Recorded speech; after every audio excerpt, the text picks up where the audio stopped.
Hello बच्चों, चलिए प्रश्न को पढ़ते हैं। एक विद्युत रसायन सेल को तैयार किया जाता है। ये सेल प्रदर्शन दिया है एनोड विभाग में प्लेटिनम H2 दाब 1 एटमॉस्फेयर HCl सांद्रता 0.1 मोलर। कैथोड विभाग में CH3COOH सांद्रता 0.1 मोलर H2 दाब 1 एटीएम प्लेटिनम। इस बैटरी का EMF शून्य नहीं होगा क्योंकि 4 विकल्प दिए, सही विकल्प का चयन करना है। प्रश्न की मुख्य अवधारणा पे बात करते हैं। मुख्य अवधारणा देखिए, नेरनस्ट समीकरण द्वारा सांद्रता तथा ईएमएफ में संबंध दिया जाता है। E बराबर ई नोट माइनस 0.0591 बटा n log 10 उत्पाद की सांद्रता बटे क्रियाकारक की सांद्रता। यहाँ E हो जाता है सेल का विद्युतवाहक बल। ई नोट हो जाता है मानक विद्युतवाहक बल और n है अभिक्रिया में शामिल इलेक्ट्रॉन।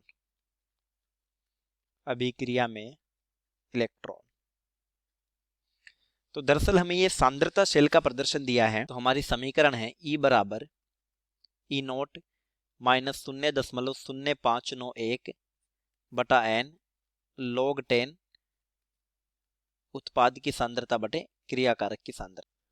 हाइड्रोजन इलेक्ट्रोड को संदर्भ इलेक्ट्रोड के रूप में प्रयुक्त किया जाता है, तो ई नोट का मान 0 हो जाता है, यानी ई नोट का मान यहां क्या हो जाएगा 0। अब देखिए ईएमएफ के शून्य होने के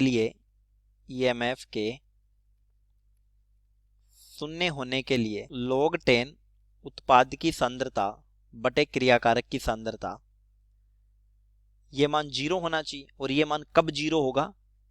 जब उत्पाद की सांद्रता बराबर हो क्रियाकारक की सांद्रता के, यानी ये हो जाना चाहिए log 10 1 और log 10 1 का मान होता है 0। तो चलिए देखते हैं क्या प्रश्न में उत्पाद तथा क्रियाकारक की सांद्रताएं बराबर होती हैं या नहीं। तो ये दिया है HCl, ये टूट जाएगा H++ Cl- में। इसकी सांद्रता दी है 0.1 मोलर, तो ये भी बन जाएगा 0.1 मोलर और ये भी बन जाएगा 0.1 मोलर। कारण HCl एक प्रबल वैद्युत अपघट्य है, अतः पूर्ण वियोजित होगा। दिया है CH3COOH, ये वियोजित हो जाएगा CH3COO माइनस प्लस H+।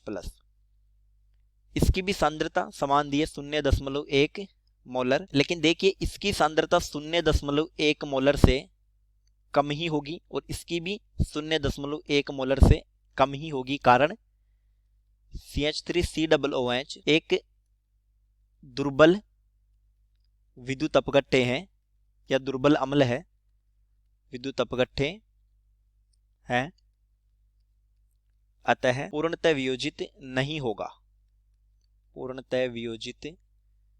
नहीं होगा। अर्थात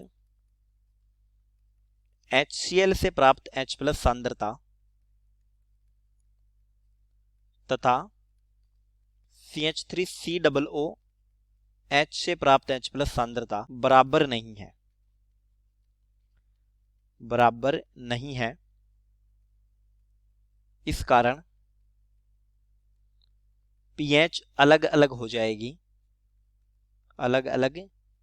जाएगी, क्योंकि हम जानते हैं pH का मान होता है माइनस log 10 H+ सांद्रता। तो चलिए देखते हैं कौन सा विकल्प सही कथन के तौर पे बैठता है। ए दिया है ताप स्थिर है।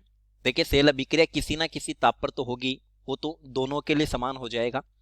ईएमएफ के लिए ईएमएफ लिए गए अम्लों की मोलरता पर निर्भर करता है, बिल्कुल करता है, लेकिन यहाँ पर दोनों की मोलरता समान दी है 0.1 मोलर। दोनों पात्रों में उपयोग किया गया अम्ल अलग अलग है, बिल्कुल अलग अलग है, लेकिन सोचो अगर दोनों ही प्रबल होते या फिर दोनों ही दुर्बल होते तब सांद्रता समान हो जाती, क्योंकि मोलरता समान दी है।